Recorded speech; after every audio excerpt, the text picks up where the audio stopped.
Thulani Gumede ngisahleli noNdabe la ayisiyaxoxa impela sicija umphakathi ngalendlela exakile sesingena kwesinye isigaba ke manje la sobe sesifocusa khona incwadi ebhalwe umfowethu ekhuluma kabanzi beyond it's beyond addiction. Yes, that's correct. Yeah. Great. Yeah, that's awesome. So yeah, mfethu mhlambe before we sigcume straight incwadini bengifisa mhlambe ukuthi usibekele isithombo ukuthi usuclean isikhathi singakanani and then usinike lapha nendlela mhlambe ucabanga ukuthi wena zikusebenzela ukuthi ukwazi ukuthi uzube clean isikhathi singaka. Enye izinto kade ngiyibuka lapha ngekathi ngibheka i-research yami bakhuluma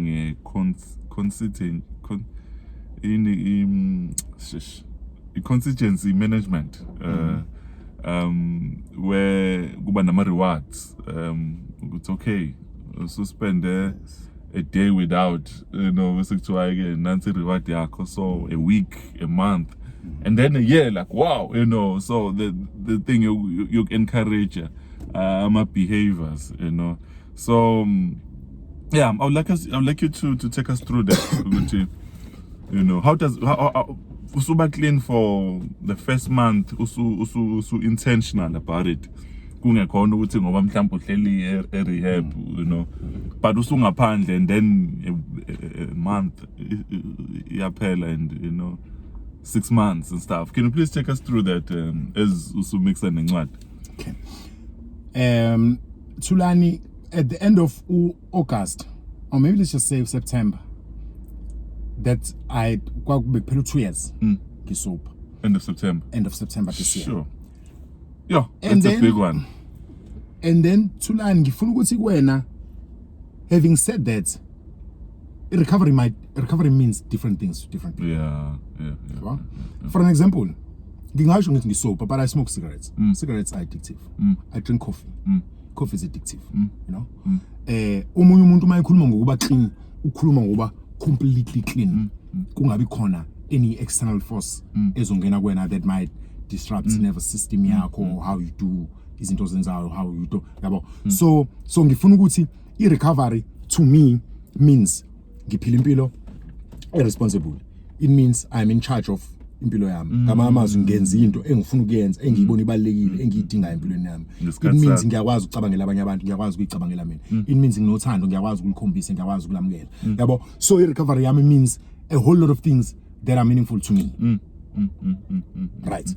So okay, mhlamba ngiyiqale la lento yokuthi how do I survive a month or 2 months or whatever.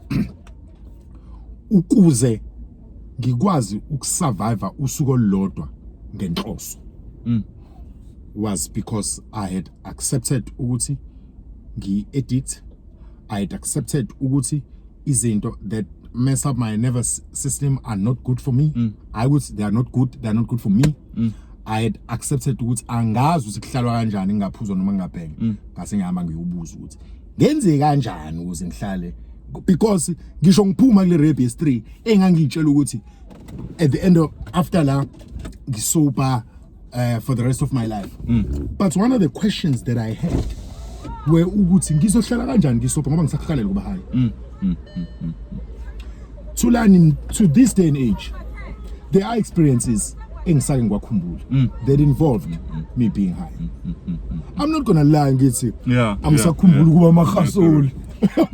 I'm not gonna lie, but I'm also very, very honest with myself. Ukuthi ukuba makhasoli means 1, 2, 3, 4, 5 mean. Ngama amazwi, I had to find leverage. I had to find reason that is good enough for me to not drink or use drugs.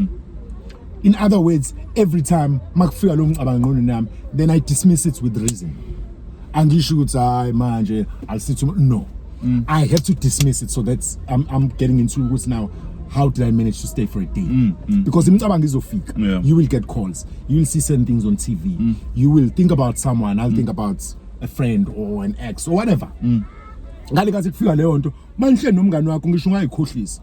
Fike ngihlale ni mhlawumbe niphuza ubhe uqala, have lunch or supper, bese ngishaye ubhe ugcina. Kodwa ngo12 ebusuku uzoshaya 12 ebusuku ni up and down la. Sibhizi sibheka izinto ngaphansi kwemo. So ngisho ngasho ngakanani ukuthi ngizofika ngihlale nomngane wami siphuza iglass yaphe, but I know ukuthi for me uphuza iglass yebeer ends up go 2 o'clock driving all around Durban ingazi ngifunani. It's quite amazing what he's saying, because when you start uhlele etafuleni, you know, you mixa nokudla yabo kubuka ngathi into ehlelekile yabo. Isikhathi siningi vele soqala kanjalo, and nami ngabe ngikhumbula to go out ngeke ngimane ngiyokhumbula when I mess up sengiyobhema imali ya petrol cha ngizobe ngikhumbula ngalenkathi sihleli listening to good music, talking to beautiful people, having nice conversations, meaningful conversations. Sometimes we even talk about work, sometimes we even talk about izinto esifisa ukuzenza in the future, business related, career related. So it's not all bad to learn, but it always ends up bad. So I had to dissect, get me okay. So mina ngithanda ukuthi kodwa ukuthi kulide lectin shothi ukuthi ngengikwazi ukwenza. Ukuze ngingafiki lapho shothi fanele ngi-eliminate lokho. That took a bit of time ukuthi ngize ngifike lapho. That is how I dealt with. And Tulani mase ngiready ukuthi sengiyayeka ukusebenzisa idakamizwa nokuphuza ngahlala 3 months I relapsed. Relapsed 3 days. Well, shit, ngizona. Now let me pick myself up. Hypothetically, ngihlale omunye 6 months. When so relapse 7 days. Shit. Ngathi mangabe ngirelapse August 3. This was with space sonyaka. Ngirelapse August 3. Ngathi ngibuya ku relapse. Ngahlala phansi. Ngathi all right. Nokuthi ngirelapse ngamasibomvu.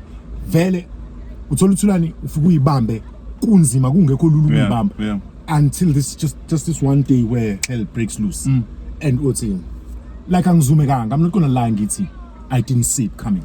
Every time when I relapsed I saw it coming. So kwazothi kwesi3 sengibuya khona and it was really painful.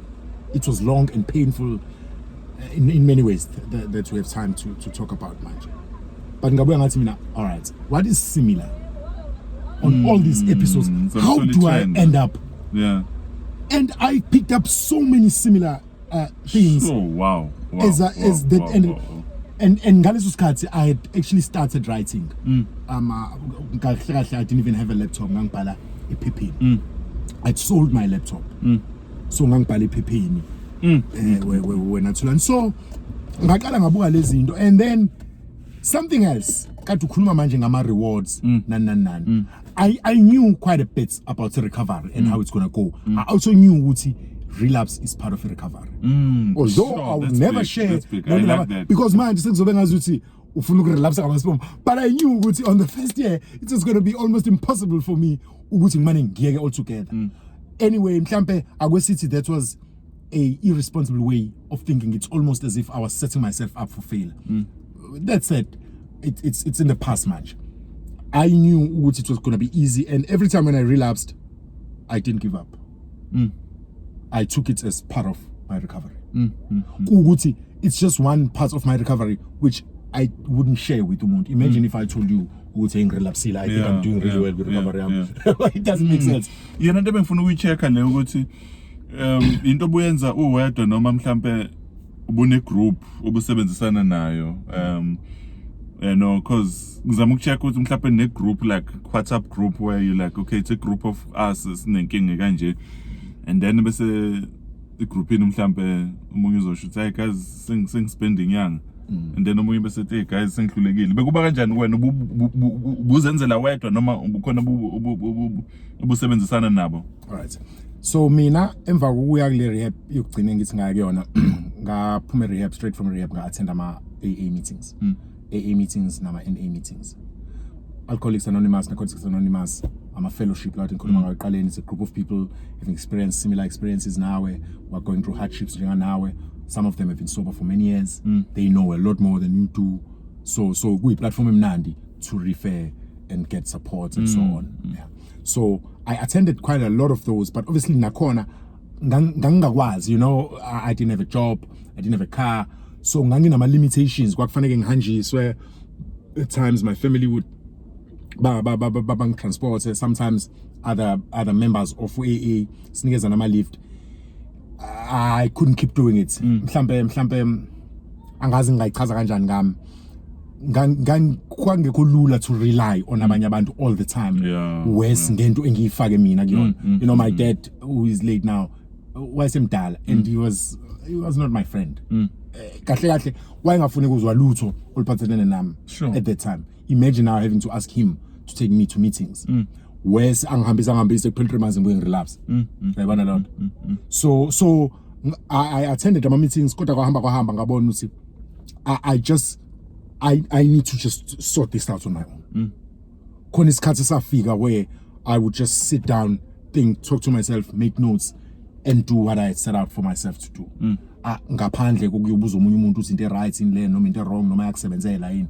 So I would rely on the internet and maybe phone a few people. But I just followed my instincts. Sure. Yeah. Wow. No, mfethu no siyabonga. Ngiyabona ukuthi into lena ngempela kuyavela ukuthi into eyikhona enhlizweni yakho lena ukuthi usuyimisele ngayo.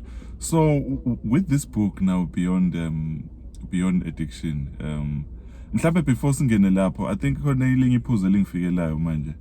Leli lokwazi mfethu ukuthi I think any challenge is shawele izinto zokuba starring. I don't know whether I shared this last time ukuthi umfundisi wami wakwabeka enye into ukuthi uma unenkinga yotshwala do not go down the road in a tavern. Ngisho ngathi uyazizwa ukuthi hayi ngistrong ngizosurvive, you know, it's just a tavern, you know. Wasephinde esho futhi wathi this was 2005 esho lento wathi uma unenkinga yabantu besifazane do not go down the road owazi kahle mhlophe ukuthi mhlawumbe kunalabantu abathanda ukuyicrossela imigwaqo into njengaleyo because uyazi ukuthi uzoyithola usuba tempted, you know lento le. So ukwazi ukubalansisa leyo nto in your daily living because i-deception ifika ngokuthi ithi kuwena no grand manje 2 years lento ayisekho kuwena relax, you know. Wenze njani ukuthi ube nalonto uphile kanjalo daily wazi kahle mhlophe ukuthi azokuthini I can still fall for this thing, you know. Right. So earlier I spoke of leverage for you to not do it. Again, uzoba ne leverage for you to do certain things. So this is me now. Me now with early recovery yami, I knew ukuthi it was going to be miserable, it's going to be lonely, boring times because I didn't have any positive experiences to think and laugh about. Impilo yami was filled with darkness and regrets and resentment and uyinyanya. So I decided to find smaller but meaningful things to live for. For an example, ukuthi ngivuka ngoba ekuseni kamnandi ngayijwayeza ukubhala. Kwahamba isikhathi mhlambe kube khona isizathu yolanda abantwana esikoleni, kube khona isizathu simple things to check on Facebook, included in there would be praying. I used to pray a lot. Beautiful, but I like that. I used to pray in a certain way at a certain time. And it worked for me. To pray and to pray. Yeah. So mina kwakungiphilisa ukuthi ngikwazile ukuvuka ngo6 so that at 6 o'clock sengiqedile ukuxuba ngaphuza amanzi and I'm on my knees ngiyakhuleka. Leyo nto gave me an indication ukuthi ngoba ngiyakwazi ukwenza into ezincane kushune inkulu ngazenza. And by the way, I had done a lot of beautiful things, meaningful things. So it's not like I was born and ngafela since I was born. I had achieved quite a few things as it descent in So I had to find izathu much more than just me. If ngiso Batulani, I am a father to my kids. I didn't just give that to them. If ngisoba, I'm able to be a family member, a sibling, a child, kanjalo. Khona ama chores, khona izinto, my family responsibilities asidingayo individually and as a group. Izinto that I was never able to do. So I started picking up all lezi zinto ezincane, not ukuthi nginemoto engakanani or ukuthi ngimalini ebanki or lezi zinto thina define as a success. Those things were far away from me. Even if kuthiwa ngabe ngiyiphupha bengengikwazi ukuyi-achieve. So ngakhohlwa leyo nto. I focused on izinto engikwazi ukuyi-achieve. Wow. So every time, no, that's big. Every time ngabe achieve, even if kuthiwa into encane, you know what I would do sometimes? So ngizofika ngikhuleka. Mina uNkulunkulu ngicela ungisize ngikwazi ukwenza ukuthi. Bese ngiyakwazi ukuyenza lo nto.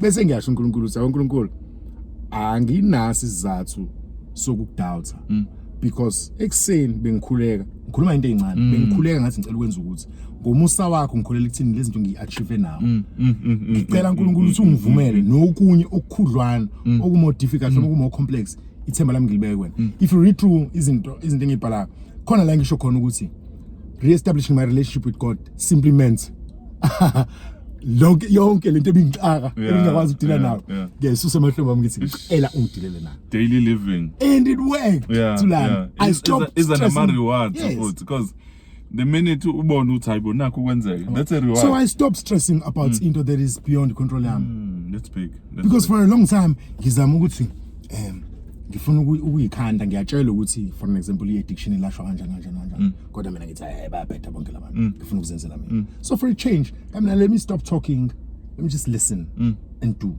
whether it's an indication that I think my higher power is showing me or whether onginikeza words of wisdom ngoba usemdala whether umfowethu. By the way, my brother is a recovering addict. That's been another really meaningful point of reference for me. Wow. Yeah. Was it after you or before? It was before me. We used to drink together, but it was just alcohol with him. We used to drink together. I used to criticize him. I didn't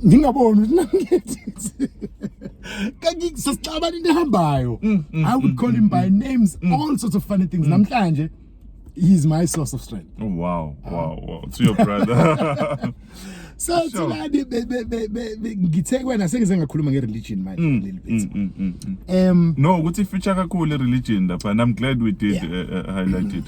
Because about manje besikhuluma ukuthi ngizokhuluma ngencwadi. Incwadi it focuses more on addiction recovery. Kodwa addiction recovery has several pillars that define it or that define my recovery. And mhlambe included, I would say mhlambe included would be kind of sikhuluma ngama 12-step program. So there'll be the scientific part of it. Le hambisana ne understanding ye illness first of all. Yeah, sure. Yeah, cool. Ngithi ngiyajuluka.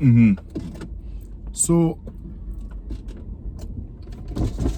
yeah. Ngiyacabanga ukuthi mangabe sikhuluma kakhulu. Yeah. Kuvuka no. Ukuthi kunomoya omkhulu kanjani la. But no, it's fine. Izokwazi ukuyibamba lento. So into engichazela yona manje Thulani and what the book is mainly about. It's about a journey recovery. And I've called it a journey because it is a journey. A journey that is filled with setbacks, a journey that is filled with disappointments, but a journey that is also filled with a lot of positive outcomes. A lot of gains, a lot of happiness, a lot of excitement. So ngichaza lento kanjena ngenzela ukuthi ngifuna ukuthi if uzoqala i-recovery ungekho ready for ukuthi kuzoba khona ama setbacks uzoba ne problem. So if uyitshela ukuthi that's big. Nje i-recovery nje injalo futhi njengoba nje sikhuluma ngokurelapse. Let me share a quick story about relapse. So I said to you I relapsed 3 times and on that year. Ngayibali insuku engirelapsile. Zazi ngekho more than 8. Ku space sonyaka. Unyaka unensuku enga 365. So for the first time in about 15 years I only used drugs for 30 days in 365 days. Oh wow. Ukuthi if I tell you ukuthi no this year I made progress. Uzojona no ayike progress oyenzile wena you lost a job wena you ushayisa imoto whatever it is that I did. Yabo kodwa mina ngaphathi ngiyasho ukuthi hayibo mina bungapheli mina khona isikhathi lapho ungasapheli ukuthi when I was improving Thulani mhlambe I would smoke once in 3 days. Kodwa there were times where every day I had to indulge in some drug or another. So if I come back ngizokutshela ukuthi sekhona isikhathi la engikwazi ukubhema only 30 days in 365. I knew at that time ukuthi ngizoya ukubhema idames. Kungukuthi that's again nothing that I shared with anyone. But at that time I knew with the settings ukuthi la. So all I had to do ukuthi ngibuke ukuthi yini engiyenzile kulezi ezinye insuku eziningi kangaka. And that's exactly what I did. Sure.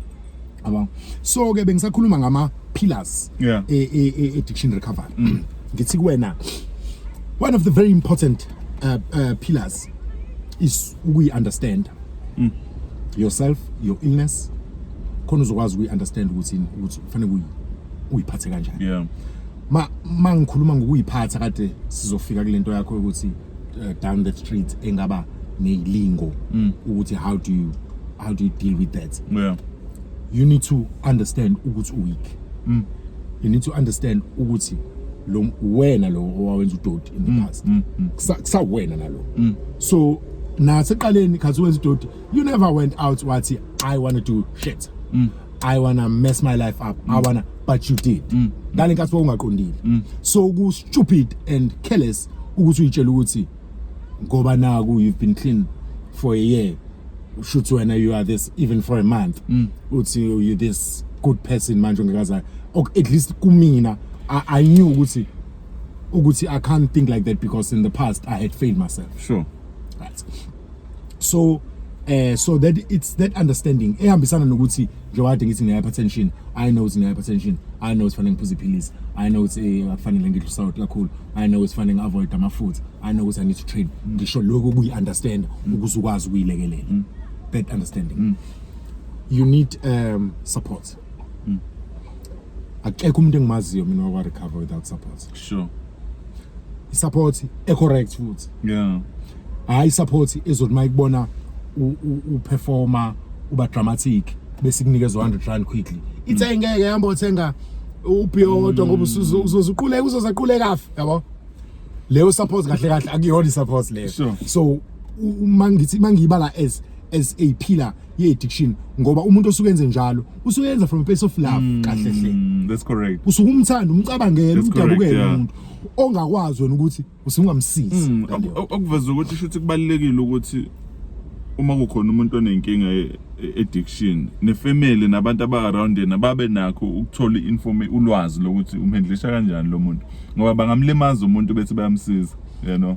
Because enye into engiyibonile ivezile ukuthi iningi labantu abasizakalayo ku-addiction abantu abasuke bene support emakhaya noma out there. Kufanele ube ne support when so linking that with your book as well ukuthi mhlambe are those some of the things that maybe you did highlight in the book? I've discussed a lot of the pillars, not so much support as an individual pillar. Yeah. But I have discussed a comprehensive recovery plan. Okay, yeah.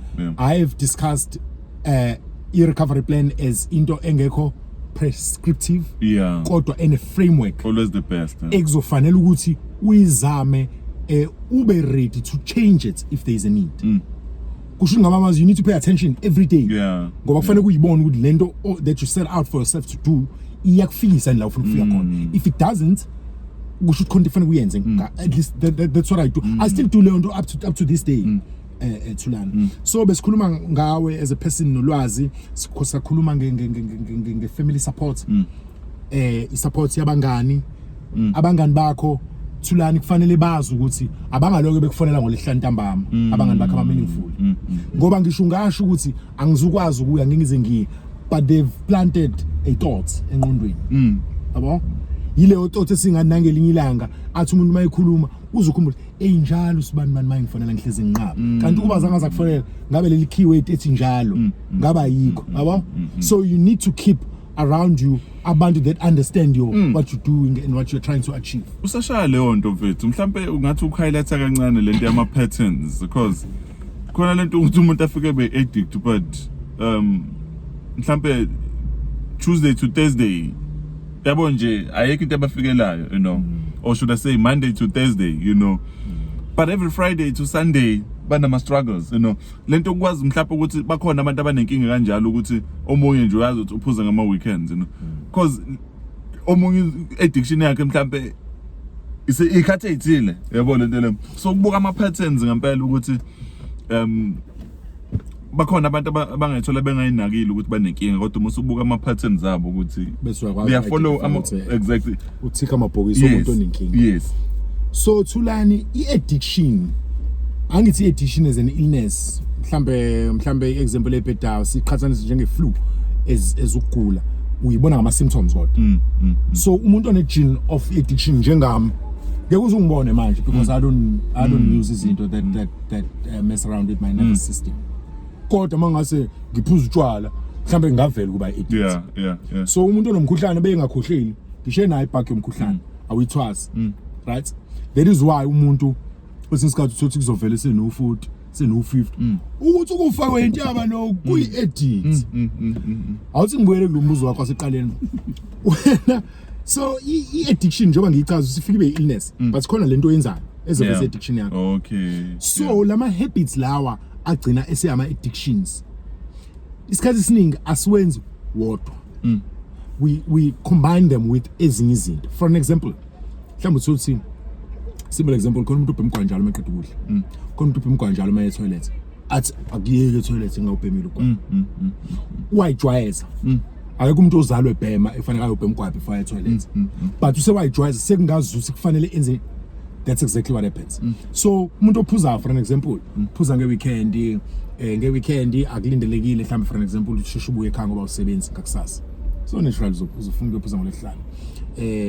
Mangabe niyophuza niya ngangiphuza kudala ngisazazi indawo iphuza kuzona manje kodwa niye endaweni with a certain crowd. Mase ufika kuleyo crowd you meet up with certain people mhlawumbe nixoxa ngesoccer. I'm just making it. So it's not just drinking, it's a lifestyle. Yabo? So that involves drinking. Yeah. Mawuvuka ngakusasa ngomgqibelo uphethe ipapalazo bathi uphuzile kuyoshawa inyama kuyowashwa imoto. So it becomes into eniyenzayo all the time involve lotshwala lo bokudidisayo. Yabona lonto. So ingakho kuba sekubalekile ukuthi noma usufuna to pull out from leyo addiction sithi it's a lifestyle change ngeke uye ukuphuza bese utshethe uzokwenza yonke into ade uyenza you're just going to cut out ukuphuza. Abanye bayakwenza but you just complicate your life. Yabo wenza impilo yakhe kufanele kulokuyibamba manje yonke lento kanti ngoba uyazi sinayo into engazi ngihlalisa ukuthi ngenza into ethize just pull out of yonke lento leyo. Nalama memories benwa creator nale crew lena sekuzobonga ngathi usuyabhora you know and now you will be boring into yourself. Kahle kahle uyifaka ku situation unnecessary. Mina kahle kahle ngaphuma kanjalo kwinto enjalo ukuthi do I really need ukuthi ngiloko ngithi no thanks I'm close. Do I really need to look? It's no thanks. That's correct. And the woman was why? Just a class. Kanti if ngikwi space ngihle nabantu aba understand for example ukuthi I don't want to have a drink or ngisendaweni enganabo utshwala. Ongihlala nengane zami and just watching movies. Kumnandi kahle kahle wethulani. Let me share something else with you. So buyela khona manje kulama pillars addiction. One of the things that I've learned, and I'm certain 100%, which isn't anything that I speak about, even when I write or when I talk like this, I'm just applying them to addiction, which is another challenge, EMP, just like other life challenges. Uma ngabe thulani, if you keep thinking about into that you do not want to do, kodwa still uyayicabanga. Yeah, that's correct. As opposed to maintaining focus of ukucabanga kwakho entweni ofuna ukuyenza. If ngingafuna ukucabanga ngokungaphuzi ngizobeka kanjani lento? It's stupid to keep allowing myself to think ukuthi angifuna ukuphuza as opposed to keep thinking of ukuthi ngifuna ukuyodla ama-orange. I remember somebody making an example kuleyo nto ethi wathi kumina Thulani to not think ungacabangi ngendlovu epink, you know. But ungacabangi ngendlovu epink yes. So Ndabe besanehlala kwindlovu epink yabona because that's exactly what your mind will think. So sometimes for an example Thulani khona umuntu that will be in a relationship with a girlfriend meaningful but bahlala nayo abheme cocaine nayo. Naye amvumela usahlala bhema cocaine because meke waphuma ngesicapha ngasekwenzeka ngabuyi weekend yonke. Meke waphuma ngesicapha ngasekwenzeke imali ye-breakfast ingabe khona ekseni uzoyibhema. So ngcono amana abhemele la endlini. My brother, when you are in recovery, sometimes you need to fanele nihlukane nalo muntu. Mawumbuka ebusuku ngo-12 umgqibelo ngalesikhathi osuku ushaya ulayini wena ngawo ehle nayo uca uzocabangana. Awuzuthi wena ungasayibhemi cocaine bese usangabe saliphuza iwayini yena. Yabo? Ukwasakona ukuthi ubeke alawa wenze into efana njengaleyo without ukuba blame now we at fault ngokwakho but you might just not be a good combination. Sure. That's a profound one. Yeah. So usakuthanda ukuhlala nayo uyamkhumbula nani but it's a choice that you need to make. Ukuze ngifuna ukuphila noma ngifuna ukuthandana nalomuntu and die whilst ngithandana naye. So izona zonke Thulani izinto kuphoqeleka ukuthi i-choice ekufanele ukuthi uyithathe. That's big. That is why sometimes I'll talk a lot about ngithi ama-addicts are selfish ngesikhathi we-active addiction, but you must wait until umuntu abe recover. That's when you will really experience selfishness, because it really changes and become about them. Uyabona ngale nkathi usaphila labanye abantu uzuluza ama priorities akho, prioritizing ukudruga and the people that you drug with, yabo too selfish, awuncabangeli.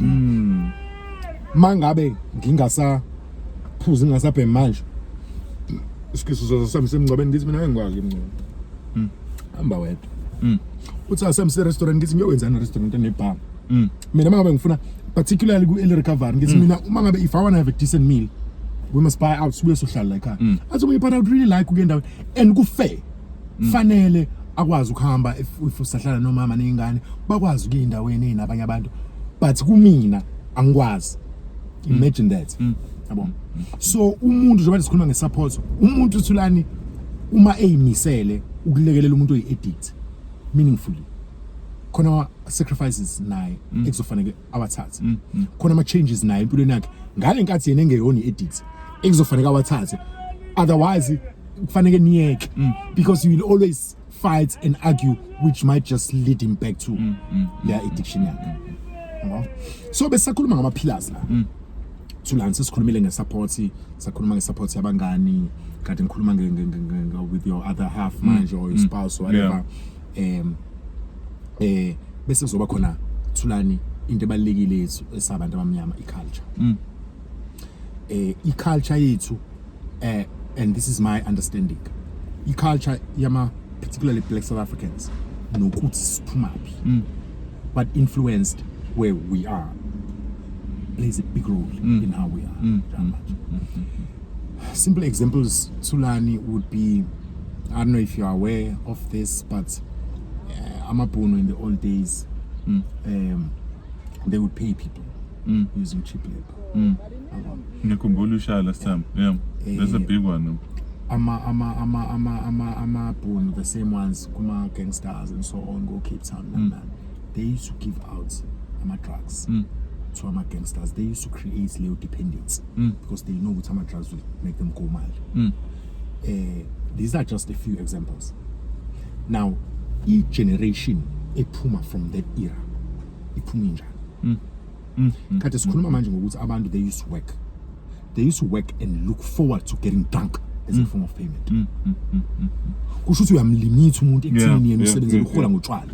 Izingane zalowo muntu zikhula kwenziwa njani? Akufundwa, zikhula zihambe ziyosebenza. So there was a generation or two where this njengoba sikhuluma siqala ukuthi this idolizing noma ukuncoma sibenza into enhle intwempu for a lack of a better word ukuphuza ku fashionable ngazuthi it defines a social status yomuntu mawungaphuza izinto awuzazi you haven't reached a certain level of success if ungaphuza mawuphuma emsebenzini you need to have a glass of beer yabo and utshwala whether we like it or not Thulani it means different things to different cultures angiqondile bengaqondile ukuyenza lento about i-race nani but asingakhohlisana utshwala kumina nentwana engamula it means different things so ngithi kuwena South Africa and amalokishi ethu are a perfect setup for someone who lives with a disease of addiction. All you have to do is to just but environment abantu abakule environment indlela ekukhulwa ngayo indlela abakhuliswe ngayo laba bantu including ezikoleni Thulani i-educational system yethu judicial system yethu ngithi i-setup yonke ye-South Africa is very well for ukuthi umuntu one character weak njengeyami afail. You need to put a bit more effort to do well. I think you hear lenting isho. No ngizwa kahle. So ke besikhuluma ke ngala ma pillars manje so ngithi i-environment is a big influence in how you end up. Ngamanye amazwi as one of the pillars are necessary for you to recover. you need to make sure the environment surrounding you is safe for you. So you need to have that information. So culture to learn plays a huge role. Sure. Bese kuzoba i-religion. I-religion ngiyayibhanga ne-spirituality. Yeah. Mhlambe for ama-purposes esikhathi but uzoyibona lento siyisho la. Khona abantu othi mawuthi religion bamane bacabanga Christianity. Amane acabanga kuye esontweni, acabanga la kunikelwa khona, acabanga esontweni la kufika khona ngo-10 or ngo-8. Bese uthola ukuthi isizoleka leyo elementary recovery yakhe ngoba engakholelwa kulonkulunkulu ofana njengowakho. That is why mawubheka isikhathi esiningi kwi-recovery terminology nakuma centers recovery nakuma fellowships athi ngikhuluma ngawo, they always make reference to a higher power of your understanding. Whatever God means to you. No, definitely. That, they call that the higher power. Yeah. So kuzofike kube ileyo higher power noma ukholo ngezulu. Ukholo thulani i-understanding yami ithi likunikeza lawo ma-pointers leyo framework again if I may sure naleyo framework leyo iyokuthi impilo meaningful, impilo eyamukelekile, impilo ehambisana nokuyihlonipha and to value yourself and the existence yakho emhlabeni, and how you relate and connect to umhlaba lo phila wona, because awuyilethanga to lana. This is mina. That's right? correct. So khona indlela ekufanele uphile ngawo ezokhombisa leyo appreciation, ezokhombisa ukuthi uyayibona where you fit in emhlabeni. And we choose different ways of doing that. Abanye would be ala, omunye uzoya Shembe, omunye uzoya. That's religion or the one side of it. But religion ngazalwa, for an example, mina ngisonda amaRoman. Ngazalwa amaRoman khona. Kusonda ngendlela efanayo amaRoman. So it gives structure. Ngisho suphuma outside of the structure uyakwazi ukubuyiseka because ku-structured. Compare that with ukholelwa emadlozini or isiko. Isiko line-flexibility. Isiko lami. Indlela engikhuluma ngayo nobaba wami osewadlula emhlabeni ngiyangitshela wena kanjalo. Kodwa indlela engikhuluma ngayo noJesu noma noNkulunkulu to a certain extent mawukholwa. So ingakho ngiyixuba zowu2 lezi zinto ngithi umuntu kufanele you need to find the balance in both of them or find something that will work for you. But something uyabona between religion and spiritual, and this is my view. Okay, let me put it this way.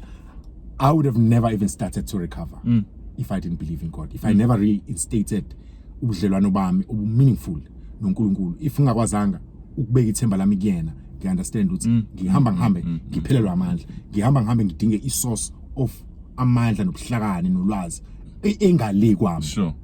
Sure. So that is how I fit ireligion into ilokhu njani spirit recovery. Sure. No, mfethu siyabonga kakhulu mfethu. It's quite amazing what you're saying, because namade ngibuka lapha ngathi ngibheka ukuthi lento ku screen umuntu angathi balekile ngempela, because khona umuntu angagcina engasezakalanga simply because unikezwe iprogram enga align. So uthi uyakufisa ngempela ukusizakala but iprogram ayitholayo, and it's ayinginikeza inkinga lonto mangiyibuka ukuthi bangaka abantu esibalimazile because we busy shoving ama programs are wrong ukubona, so mfethu incwadi yakho ngicabanga ukuthi kuzomela itholakale kakhulu mfethu. It's sad ukuthi asinawo ama copies njengamanje, but mhlawumbe ungasinika nje imininingwane mfethu ebese ushanga ama closing remarks mfethu, sitshena ama details zakho lapha ku social media nokuthi incwadi izotholakala kanjani. Usulinka nencwadi yakho yokuqala, because I think lezo incwadi zobe ihambisana kahle nje, zi badge. Okay, so the title of my second book, mhlambe before I get there, mhlambe ngithi kubalaleli le topic ye recovery specialized. Umuntu that wanna get involved or ufuna ukulekelela umuntu kwi addiction recovery, I strongly recommend ukuthi athole ulwazi whether kuma social worker, whether a rehabilitation center. Khona abantu they know a lot about recovery abangakufundelanga. I'm not there yet. Mina isikakhulukazi ngikhuluma kakhulu ngaloko osekungisebenzelile so far. Sure, that's big. And anyone that wants ukuthi ngisharishe naye what I do and what I've done to this end, I'm happy to do that. Into engayifuna nathulana ukuthi athi umuntu ngake ngeza undabe into kanje ngenza le ngifuna ukuthi umuntu abe ready ukuthi I recovery yakhe njengoba ade ngisho is by character inama setbacks, there is failures khona ukukhala, abanye abantu they give up recover and just carry on sebenzisile ngenxa yokuthi usekhathele ukufail yabo. So you need to open your minds, ube ready ukuthi nizofaila mhlambe into kufanele uyazi ukuthi I recovery is possible ukuthi ibukhuni njani but ukusalayo is possible ngiyiproof yokuthi recovery possible. Incwadi yami esibili okay, incwadi yami yokuqala a destructive way of living, it was very much informed about my destructive way of living. It was very much informed about my experiences that had led to what I perceived as happiness. Yeah. Kodwa kwagcina kungilidele to destruction. Sure. Ngoba ngangeke ngiyokwenza into engiyibona kahle ukuthi izongifikisa emzimeni ngithi kodwa ngifuna ukuyenza ngokuyimisela ngifuna ukufail. I honestly thought ngihamba kahle and I was misled, I was misinformed, I was stupid. Incwadi yami yesibili ithi beyond addiction. NgesiZulu ngingacishe ngithi ngazi ukuthi ngimela ngiyayibuka whilst I was in addiction and now in recovery. Wow. Compared to yaseqaleni, I was talking about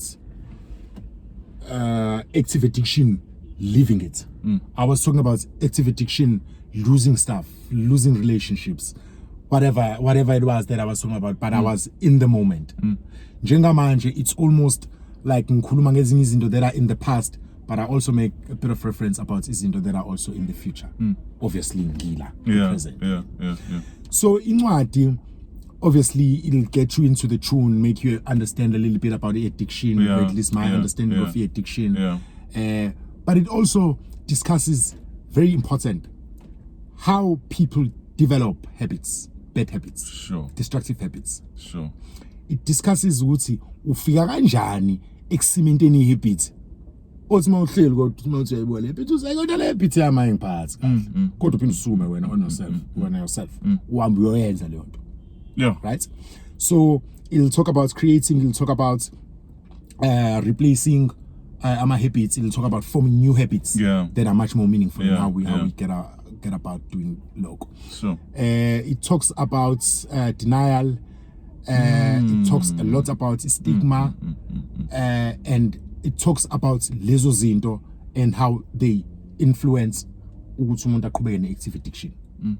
So uthi kwesinye isikhathi umuntu usayafuna ukuthola usizo, kodwa going about uthola lolu sizo comes with a lot of flack, it comes with a lot of being called magama, it comes as that umuntu ayi okungcono. But look, the discussion encwadini is much more than this. I think kwesinye isikhathi people are just not ready to recover. People are just they just haven't found a reason ngaphakathi kubona bodwa. So ngicabanga ukuthi lento goes a little bit more komunye umsebenzi esiwenza, because amanye amanosi jade ngiwenza la thulana, there's a lot of information about addiction, but ngicabanga ukuthi singavumelana ukuthi the more information there is, it almost seems like more people want to experience it.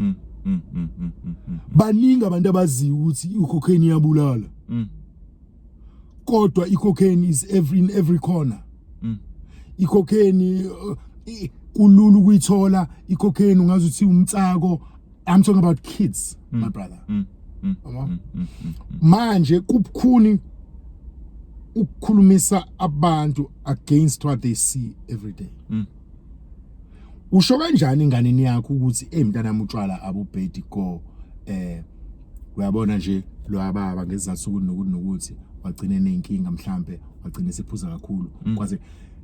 This is what I'm trying to explain to you. Information esinayo ayikho accurate. How we deliver information is now sometimes we don't achieve what you're trying to achieve. That's a big one. So sometimes we lie to our kids. That's a big one. Sometimes it's kambelinga manga sithi mntanami utshwala beyaphetha utshwala bhethu ngoba kuthiwa bhethu utshwala ngababudayisa bookstore. Ukusebenzisa utshwala like any other drug responsibly kuyabhetha. Thulani le ncwadi ke izoxoxa ngalezo zinto zo2 leyo leso stigma attached to addiction. Iphinde izokhuluma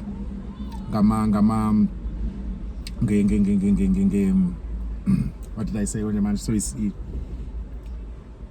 all right. Uzokhumbula iphuzu. Let's move on. Then bese sizokhuluma ngale journey ngathi ngikhuluma ngayo ye recovery. I recovery ngikhulume nge recovery iyonke kwi chapter. Kodwa ngase ngibuye ngiyayi unpack futhi recovery. Yeah. In following chapters, for example, culture ngikhuluma ngayo differently. Religion ngikhuluma ngayo differently.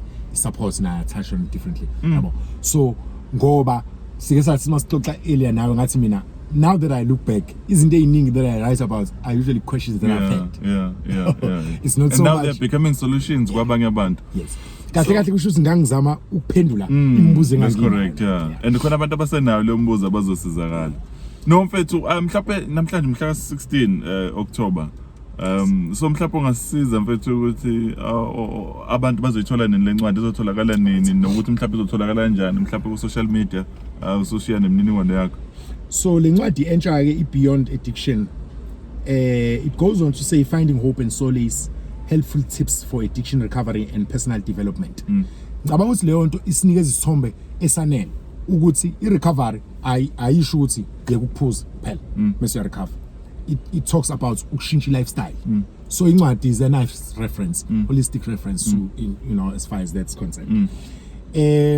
Incwadi njengamanje itholakala kwa Loot, suthi loot.co.za, iyatholakala kwa Amazon, iyatholakala ngizothi ku website ye publisher yami which is Verity Publishers. If you go there uyakwazi uyi-order incwadi. It pretty much works ngendlela efanayo nokuyithenga kwa Loot nokuyithenga kwa Amazon. Uyakwazi ukuyithola incwadi directly from mina. Undabe ezinhle mabuya. Inamba yami u06152334663. Ama details ami futhi uyakwazi ukwathola ku Facebook page yethu The Good News. Incwadi njengamanje u235 excluding i-delivery.